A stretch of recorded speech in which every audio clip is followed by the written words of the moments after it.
You're listening to the Corbett Report. CorbettReport.com. All right, friends, welcome back. Welcome back to Corbett Report Radio. I'm your host, James Corbett of CorbettReport.com, and I have a message for you.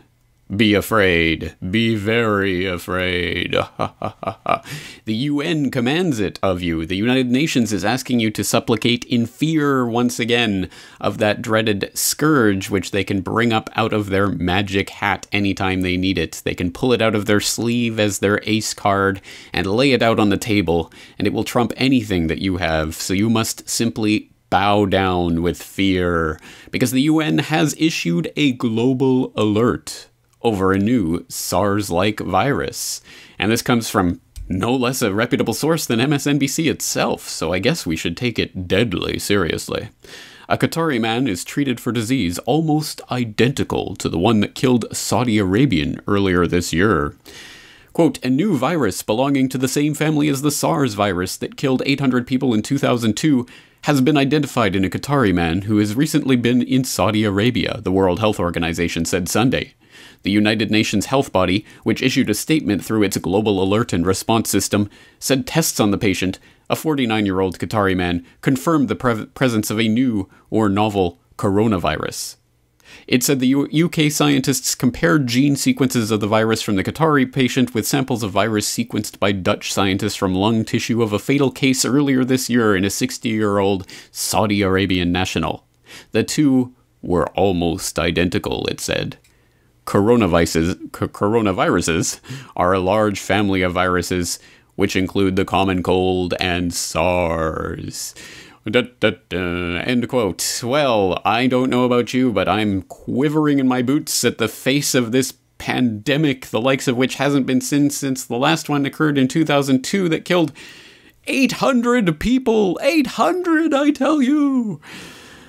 Well, I'm not here to make light of a situation that could potentially be very serious, but I think we would be best served to take some of this news with a tiny grain of salt, considering the blind alleys and the primrose paths that the WHO has been leading people down for far too long, with their ability to declare pandemic, their ability to say what is or is not a pandemic, and their ability to thereby necessitate the basically going into action of all of the vaccine manufacturers around the world, and necessitating governments to buy those stockpiles in the face of whatever the WHO declares to be a serious pandemic threat.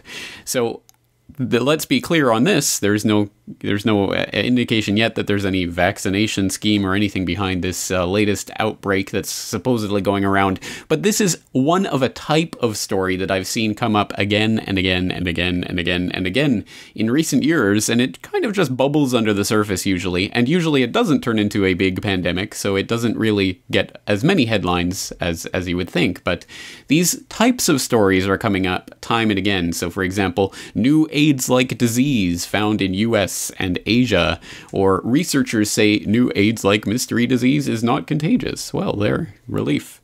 Investigators probe mystery disease killing Cambodian children, and then later on, Cambodian mystery illness tied to common childhood disease.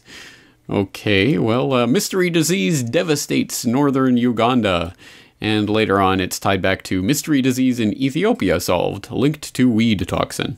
So there's a number of things going on here, but I think it's interesting how we're being fed a steady stream, a steady diet of these mystery disease stories, and one is just waiting for the next big swine flu pandemic hoax to come along.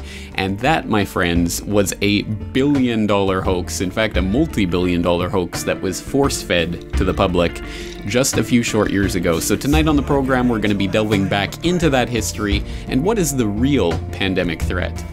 Let's take a moment. We'll be right back after these messages.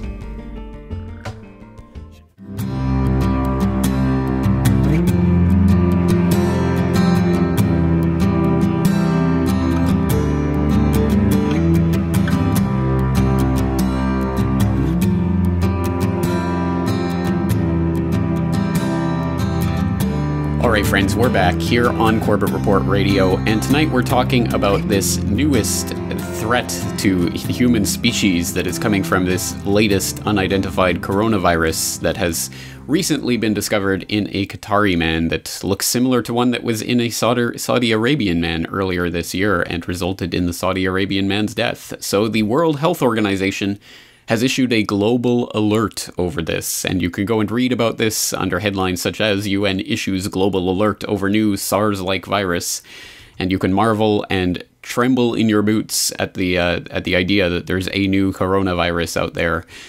And once again, I'm not making light of what could be a dangerous situation, but I am saying that if the concatenation of WHO and world pandemic threat doesn't at least, I don't know, make you chuckle in an absurd, morbid way, or cringe, perhaps more appropriately, then perhaps you haven't been paying attention. And of course, this goes back to the example that I'm sure we are all still familiar with and still have fresh in our minds from just a few short years ago when swine flu fever gripped the world. It was a panic. It was such a scare. We were all scared to death of this flu, which caused less deaths than the average flu.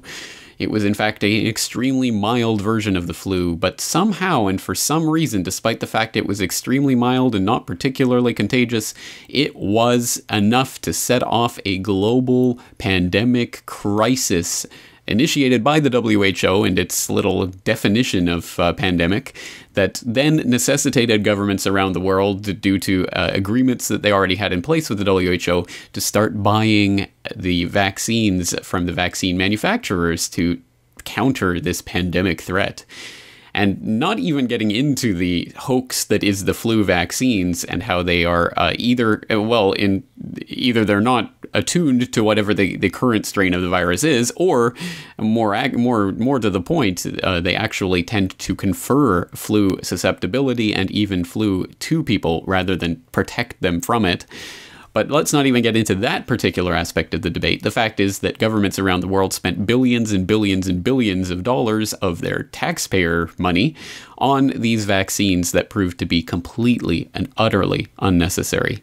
So we have to be a little bit suspicious, quizzical, and skeptical when we hear about the latest sensation-grabbing headline about the latest killer virus sweeping the world. And unfortunately, we've been being prepped for a long time to accept that the next big pandemic is coming. It is inevitable. It's going to kill vast swaths of the population, and we have to give up everything, all our rights, all our money, all our freedoms, and our health to give it up to the medical professionals and whatever they say in the event of whatever they declare to be the next pandemic.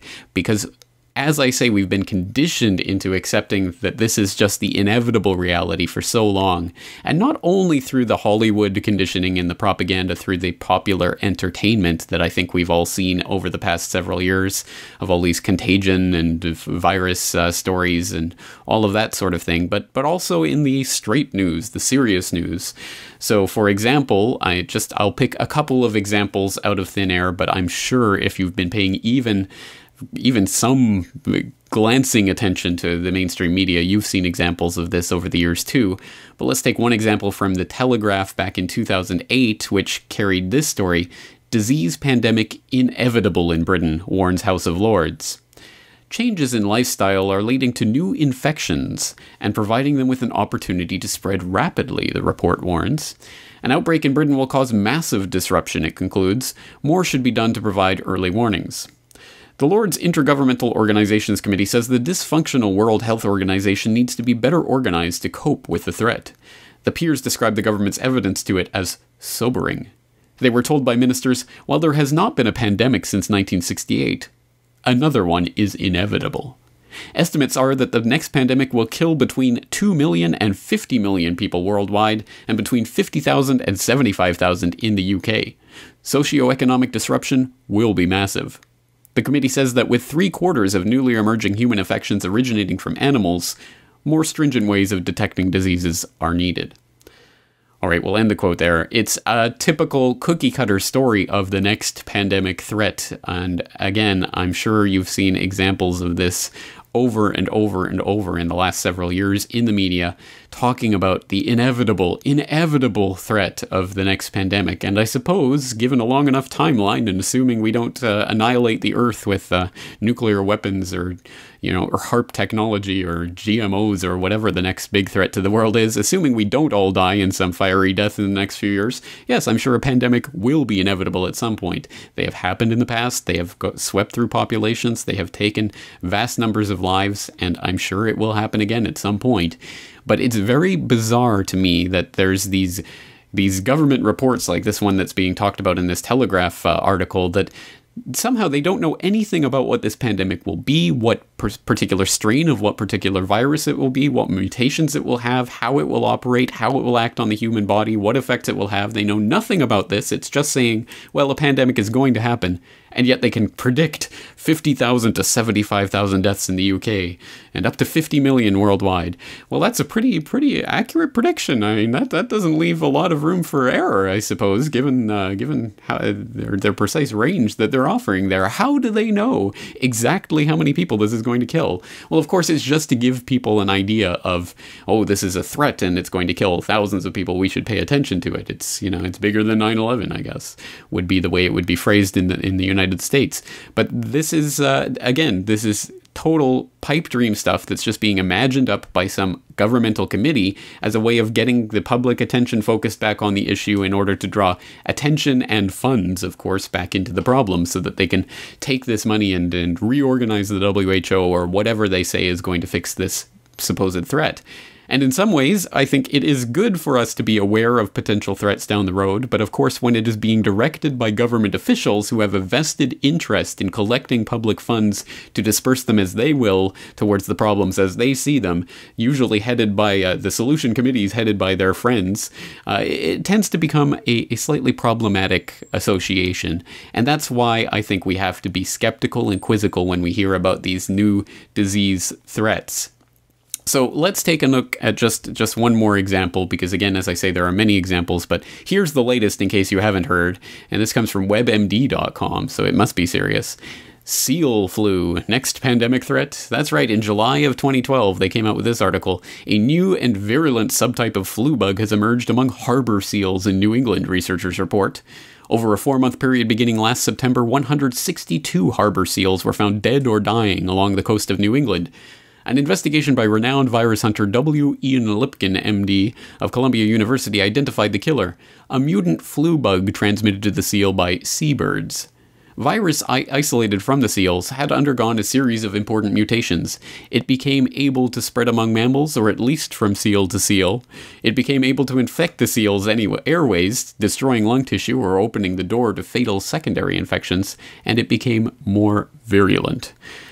So this article goes on to liken it to the pandemics we've seen in the past emerging from animal populations and spreading into human populations and becoming the killer pandemic that killed X number of millions of people in the past.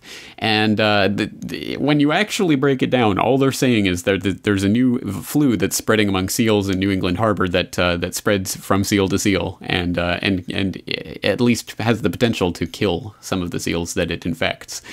And yes, I suppose we can certainly imagine that this could theoretically spread into the human population if it makes the right mutations and spreads in the right way. And if it is the right type of virus that spreads in the right conditions and it is contagious enough, then it will spread quickly. But if it's too contagious, those tend to be less fatal. So there's a kind of balance between contagiousness and fatality and all of this. But if it's just right, it might be attuned to the human population and adjust and mutate in just the right way to cause a killer pandemic. So we should all be afraid. Again, these are the types of scenarios that I agree the medical community, the health community, the scientific community should be looking into and should be thinking about because they do present potential threats. But when it gets into the hands of the media and when it gets into governmental organizations that claim to be able to provide solutions for these problems, that's when we get a problem. And that's exactly what happened back in the 2009 swine flu pandemic crisis, initiated by the WHO, by their cronies on their advisory panel for their pandemic threat, who then were actually sitting on the boards of some of the vaccine manufacturers who then directly benefited from that declaration of pandemic. funny how these things work, isn't it? And it's just, oh, so shocking, color me shocked, that when you give these people these positions of power in which they can actually start these gears into motion that will necessitate billions and billions of dollars flowing into these companies, that they then go and sit on the boards of those companies and, hey, maybe cut a deal behind closed doors. Oh no, that's a conspiracy theory. Don't talk about that. That's just crazy talk. No one would ever do that to enlarge their bank account by a few bill. And again, this is not some crazy conspiracy theory. It has been talked about by the Council of Europe, and there was a large investigation into the WHO crisis, which we'll talk about later. But first up, we're going to take a break, and when we come back from this break, we're going to listen to the audio of a video that I did for GRTV back earlier this year, talking about, well, the real pandemic threat as I see it, or at least one of them. Because yes, certainly animal to human natural spreading can happen, and it has happened in the past, and there are those types of diseases and pandemics, and bubonic plague was not a government conspiracy, etc., etc. But now scientists are starting to engineer and tinker with viruses and find out their genome and find out how they spread and publish those results widely online, and then afterwards fret about, well, what if this information gets into the wrong hands? Well, again, it's a question of who are the wrong hands, and I think, well, pretty much any government in the world I wouldn't trust with this type of technology, but that's the world we're living in. So let's take a short break. We'll come back with that GRTV video, and then we'll continue talking about the real pandemic threats.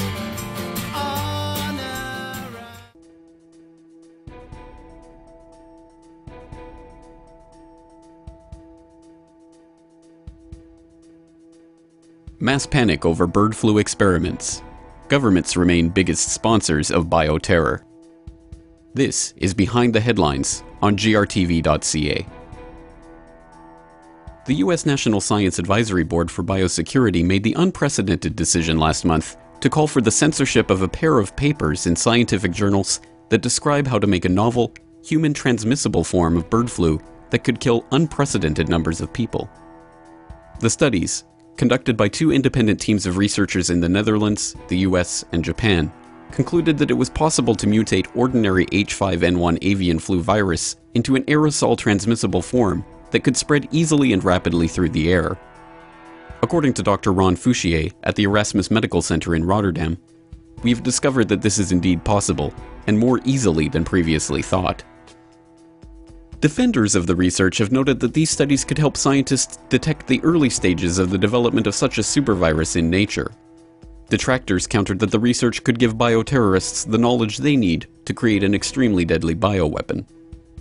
The National Science Advisory Board for Biosecurity shares such concerns over the findings, advising the US government to ask the journals preparing to publish the research, Nature and Science, to censor all details of the methodology used to mutate the virus into its deadly form. What few reports on the scientific scandal have noted is that the NSABB itself was born in the wake of the 2001 anthrax attacks on the United States, an attack that was immediately blamed on Islamic terrorists and succeeded in shutting down the US Congress for the first time in modern history. That attack eliminated all opposition to the Patriot Act, which was passed at the height of the scandal. It was subsequently found to have been an inside job, sourcing back to the US government-administered Ames strain, used in its own seldom acknowledged biowarfare program. The FBI learned of the origin of the anthrax attack in the US military research program on October 5, 2001, but 5 days later allowed the original batch of Ames strain at Iowa State University to be destroyed, thereby making their own investigation even more difficult.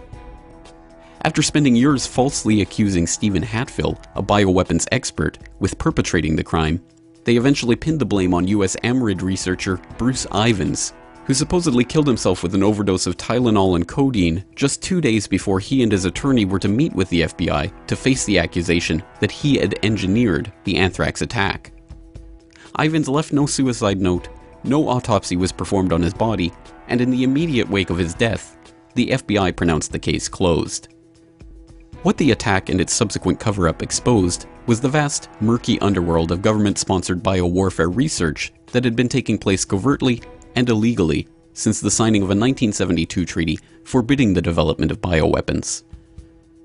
The program was exposed on September 4th, 2011, just 1 week before 9/11, in the New York Times, in an article noting how the Pentagon had used the bioweapon ban treaty's exception for defense research to proceed with increasingly dangerous experiments, including the creation of genetically engineered, extremely potent anthrax spores. The article, entitled U.S. Germ Warfare Research Pushes Treaty Limits, also noted how numerous Clinton and Bush administration insiders worried that their experimentation was in fact a full-fledged biowarfare program of the kind specifically forbidden by the treaty. Now the government is professing fear of what terrorists would do with the details of a potential bioweapon, like weaponized bird flu. However, in the wake of the H1N1 hysteria of 2009, a public health scare that the Council of Europe concluded was due at least in part to the professional links of their advisors to the very vaccine manufacturers who profited from the scare, the pieces were put into place to ensure that the next pandemic, whether the result of bioterrorism or random natural mutation, grants the government even more power to enact what amounts to medical martial law. Numerous state legislatures in the US passed a Model State Emergency Health Powers Act in the wake of the swine flu scare that allows the government to enforce invasive medical interventions, including forcible confinement and mandatory vaccinations in the event of a declared state of emergency. At the height of the scare, the CDC even proposed that it be given the power to appoint workplace coordinators at private companies to dictate business response to a declared pandemic. Regarding the latest H5N1 superflu research, the NSABB is now debating whether to call for a voluntary moratorium on the publication of all such research until it can be decided how the scientific community should proceed with publication. That vote is expected to occur later this month. NSABB Chair Paul Keim was quoted as saying, "It is time for us to have a broad and global discussion on the issue." For more on this story, and other breaking news and current events, please go to globalresearch.ca. For more research and analysis by James Corbett, please go to corbettreport.com.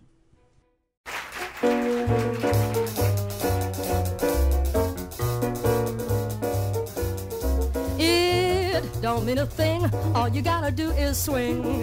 Alright friends, welcome back to Corbett Report Radio, and just before the break there, we were listening to a GRTV video that I did earlier this year about some experiments that some scientists have been doing into transmissible bird flu and publishing those results and whether or not they should be allowed to publish those results, etc. And of course, many people wringing their hands about, well, what if the wrong people get their hands on this technology? Well, it's a question of how you define the terrorists. Who are the wrong people to get their hands on this technology? And as I hope that video effectively outlines, the real terrorists are the ones with the biowarfare programs funded by your tax dollars, and they're the ones who have been secretly creating all of these concoctions behind the scenes that somehow or other end up killing people in the anthrax attacks that get blamed on Al-Qaeda and get the Patriot Act passed through Congress without so much as anyone reading it.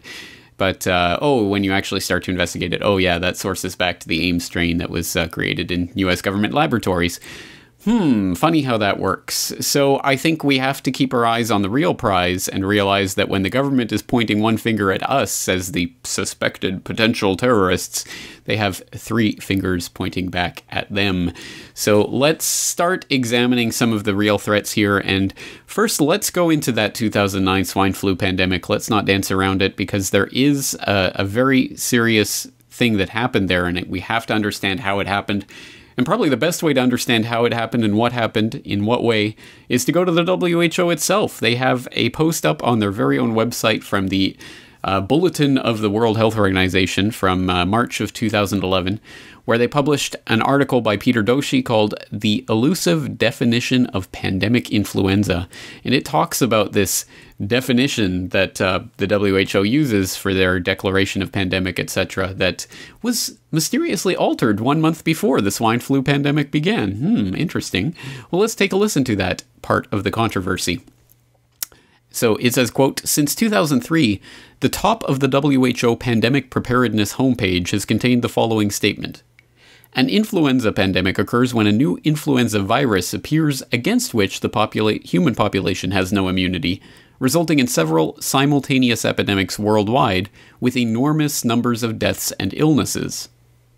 However, On the 4th of March 2009, scarcely 1 month before the H1N1 pandemic was declared, the webpage was altered in response to a query from a CNN reporter.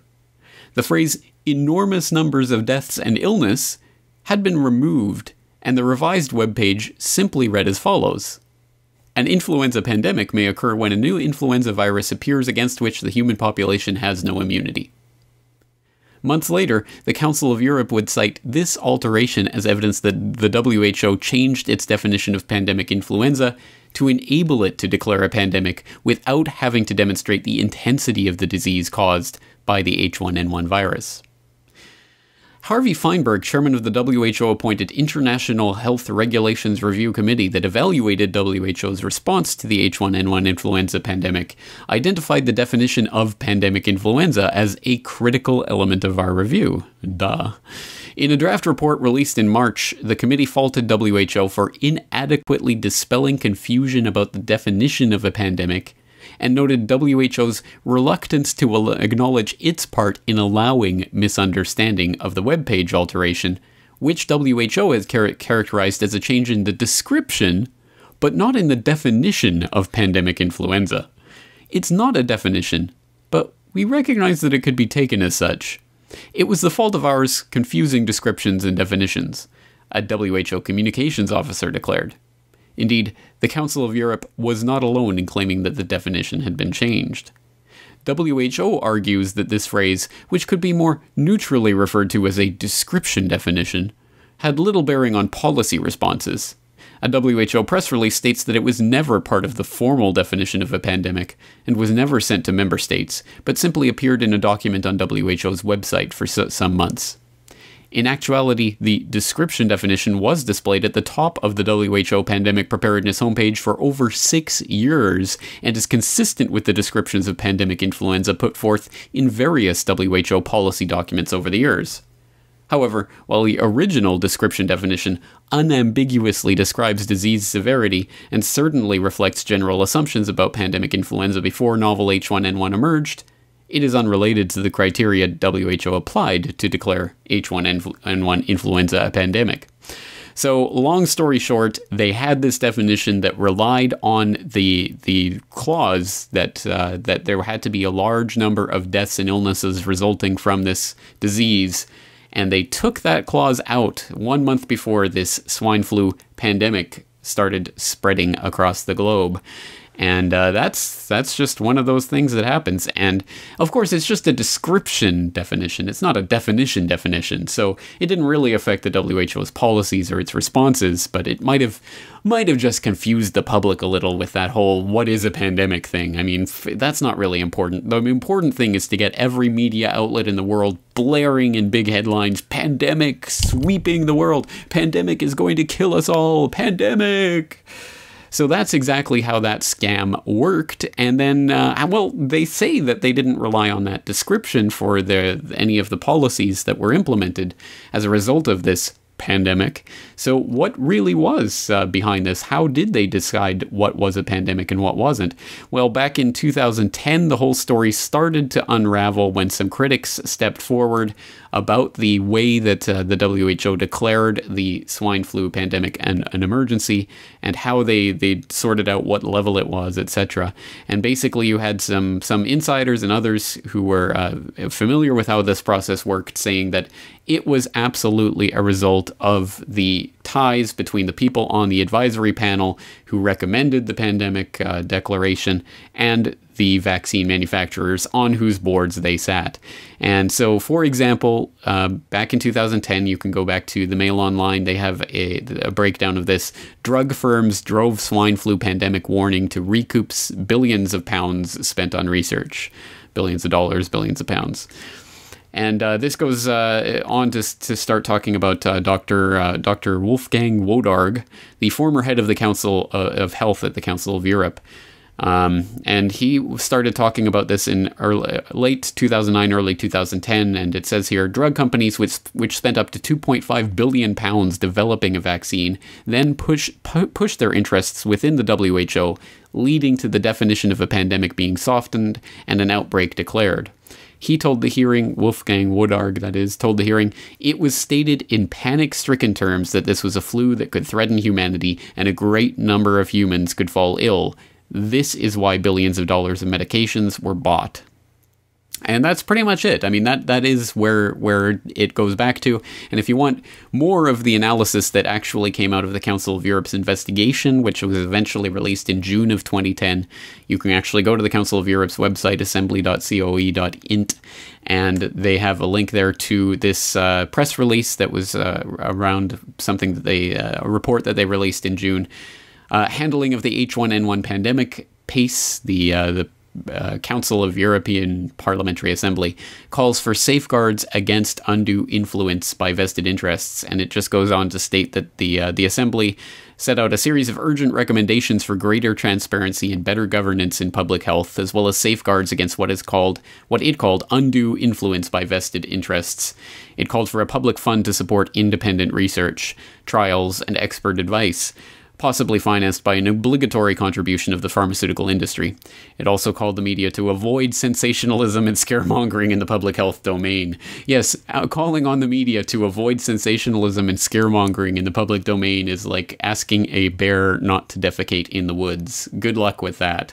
But that's how it goes, and that's how billion-dollar scams are perpetrated on the public in full view of everyone. And unfortunately, it continues to work. And now, I guess the next stage of this scam is, of course, to take all of the hype that they've been carefully preparing for a long time and potentially, hey, there's your next false flag if you ever need to pull something out of your hat or any other orifice where you might be keeping something of need. If you want to pull it out and use it at any time, it's always there. It's always up the sleeve. It's always ready to use. And just as the Al-Qaeda boogeyman served its purpose for a good decade before they put that ghost to bed with the killing of Osama bin Laden and his dumping of his body in the ocean. And for those of you not watching the video, just imagine my scare quotation marks. Just as the Al-Qaeda boogeyman came and went, so too is the pandemic boogeyman, all there waiting on deck and ready to unleash. And unfortunately, the scariest part of all of this is that the real terrorists really do have their access to the technology that really can create the next pandemic. And by the real terrorists, of course, I mean the governments of the world that hold their populations as hostages and basically have always the possibility, always the opportunity, always the motive to create big scares in order to get the public to do whatever it wants. So let's start breaking this down, and this goes back to a story that's been developing over the past decade, and I'm sure some of you have heard about this, but here's a good source on actually talking about it. It's from the Sunshine Project, which was a very valuable resource and information about biowarfare and the biowarfare programs, the various governments, that unfortunately was discontinued, I guess from lack of funding, etc. So that's very unfortunate, but their website is still up, and they have a lot of archived stories, such as this one from the 9th of October 2003, recreating the Spanish flu. Influenza as a bioweapon does not sound like a particularly grave threat. Annual outbreaks kill many people, particularly the elderly, but a case of the flu is generally perceived as an uncomfortable nuisance rather than a grave threat. But flu viruses can be devastating. In 1918 and 1919, the so-called Spanish flu killed an estimated 20 to 40 million people worldwide, and since then, the highly changeable flu virus has resurfaced in a variety of particularly virulent forms. The strain of influenza virus that caused the 1918 global pandemic, was exceptionally aggressive. It showed a high capacity to cause severe disease and a propensity to kill fit young adults rather than the elderly. The mortality rate among the infected was over 2.5% as compared to less than 0.1% in other influenza epidemics. This high mortality rate, especially among the younger, lowered the average life expectancy in the USA by almost 10 years. Creation of this particularly dangerous influenza strain, as it is currently pursued by a U.S. research team, may thus pose a serious biowarfare threat. A recent commentary in the Journal of the Royal Society of Medicine noted that influenza is readily transmissible by aerosol and that a small number of viruses can cause a full-blown infection. The authors continued the possibility for genetic engineering and aerosol transmission of influenza suggests an enormous potential for bioterrorism. The possible hostile abuse of influenza virus is seen as a very real threat by public health officials in the USA. Just 2 weeks ago, $15 million was granted by the U.S. National Institute of Health to Stanford University to study how to guard against the flu virus if it were to be unleashed as an agent of bioterrorism. U.S. scientists led by a Pentagon pathologist recently began to genetically reconstruct this specifically dangerous 1918 influenza strain. In one experiment, a partially reconstructed 1918 virus killed mice, while virus constructed with genes from a contemporary flu virus had hardly any effect. Attempts to recover the Spanish flu virus date back to the 1950s, when scientists unsuccessfully tried to revive the virus from victims buried in the permafrost of Alaska. In the mid-1990s, Dr. Jeffrey Taubenberger of the U.S. Armed Forces Institute of Pathology started to screen preserved tissue samples from 1918 influenza victims. It appears that this work was not triggered by a search for flu treatments or the search for a new biowarfare agent, but by a rather simple motivation. Taubenberger and his team were just able to do it. In previous experiments, they had developed a new technique to analyze DNA in old preserved tissues, and for now looking for new applications. The 1918 flu was by far and away the most interesting thing we could think of, explained Taubenberger, as the reason why he started to unravel the secrets of one of the deadliest viruses known to mankind. We'll end the quote there. The article goes on, and it contains a lot of valuable information about these experiments that were being conducted by the Pentagon Institute of Pathology. That's an interesting organization to be randomly digging up the 1918 influenza virus, one of the deadliest viruses in the history of humankind, just because we can. Well, that's either chilling because it shows an absolute total disregard for the potential effects of that research, or it's a complete lie, in which case it's also chilling. So either way, I think we have to be very concerned about that type of attitude. But it's interesting going back from our current perspective in 2012 and taking a look at that particular article, because it contains within it a lot of clues that we were in a very different age, even as little as 9 years ago when this article was written. They have to explain that pandemic means global epidemic, as if anyone in today's age wouldn't know what a pandemic means, or they have to justify why even bother talking about this. Influenza as a bioweapon does not sound like a particularly grave threat. Well, after 10, 11 years of indoctrination about bioterrorism and biowarfare and how we're all probably going to die in some future pandemic, we don't any longer need to start articles of this nature with an explanation of why influenza pandemic is a potential threat.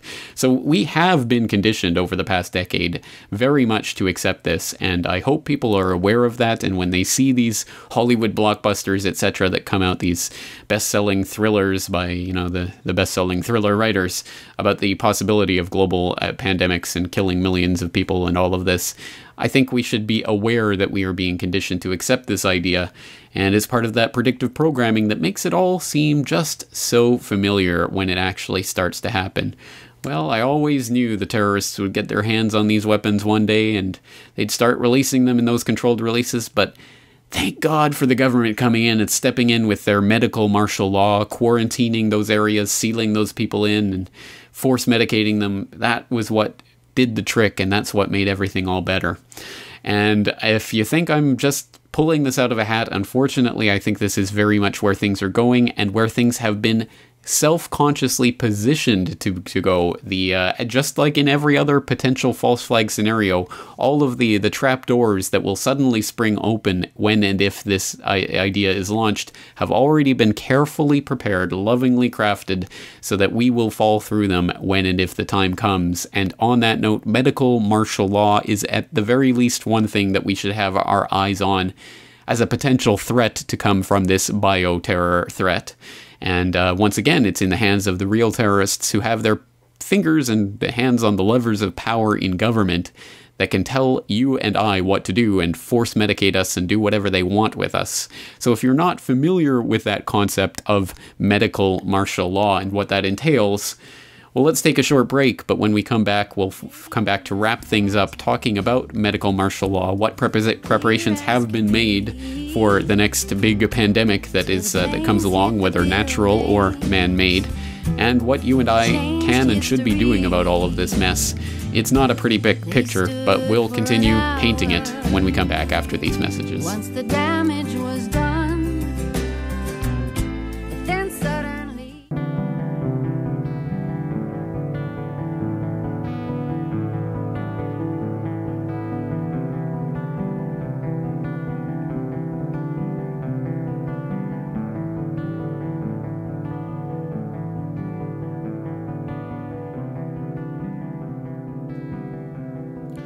The pandemic hype feeds into so many different agendas, doesn't it, ladies and gentlemen? It fits into those agendas so well, and there is, of course, the ever-present overpopulation, depopulation agenda that is the quest of these eugenics-obsessed would-be elites, the parasites at the top of the system, who truly do want to get rid of vast swaths of the globe, and if they can do that through creating a pandemic or allowing one to spread or doing whatever they can to make sure that the next one is a big one, then that's something that we have to be concerned about, especially when you have people like Prince Philip wishing most fervently of all that he could be reincarnated as some sort of killer bug so that he could come back and contribute something to the cause of overpopulation.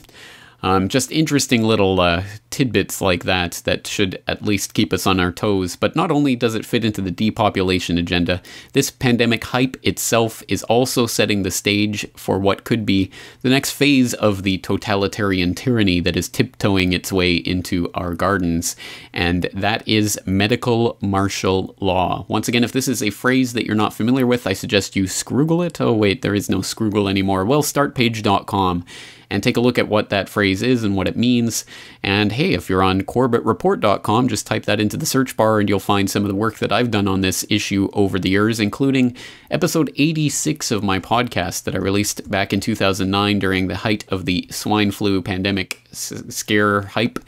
And in that episode of my podcast, I broke down all of this, what this was about, what this medical martial law is, how it's being instituted in state after state at the time in 2009 in the wake of the pandemic scare about the swine flu. State after state was passing these emergency acts that would allow the state to come in and declare pandemic emergencies that would allow them to do things like force medicate you or to quarantine you or whatever they need to do. And whatever the medical benefits of having things like quarantines, etc. might be, when you start putting those powers in the hands of a government that has been proven time and time again to lie and to break the public trust and to abuse that trust for its own political purposes, i.e. the very definition of terrorism, then you are giving the terrorists the very tools that they need to commit more terror. So I think we have to think a little bit more strongly about whether we want to place those powers in the hands of our so-called elected leaders. And just an example of that, of course, Massachusetts cleared a bill in the wake of that swine flu scare that had a lot of those medical martial law provisions. And this all stems back to something called the Model State Emergency Health Powers Act. So that I have linked up in that episode 86 of my podcast, and you can go, and this is draft legislation that over 40 states have adopted by now that allows for quarantines and mandated vaccinations and all sorts of other abuses of individual rights and freedoms in the event of any publicly declared emergency. And on the note of publicly declared emergencies, let's just add in this little tidbit because I guess it's very apropos. Guess what the White House did back in earlier this month for the 11th straight year? That's right, they declared another state of emergency based on 9/11. Every single year since 9/11, the president has renewed the state of emergency that was first called into action on I believe it was first invoked on September 14th, 2001, but has been renewed every single year. So 9/11 is not just the anniversary of that tragic event, it's also the anniversary of the complete takeover and subsumation of any thought that there is a democracy or any people's input in the United States government. it's all being run by a few cronies under continuity of government programming. So, on that dour note, we're going to have to leave it there because we're fresh out of time. I'm James Corbett of CorbettReport.com, thanking you for joining me, thanking you for all those orders of the Last Word DVD. I'm getting to them and burning them off on my Mac here as fast as I can, and I will get yours out as soon as I can, so thank you for those orders. Looking forward to talking to you all again tomorrow night, so until then, thanks for listening, take care.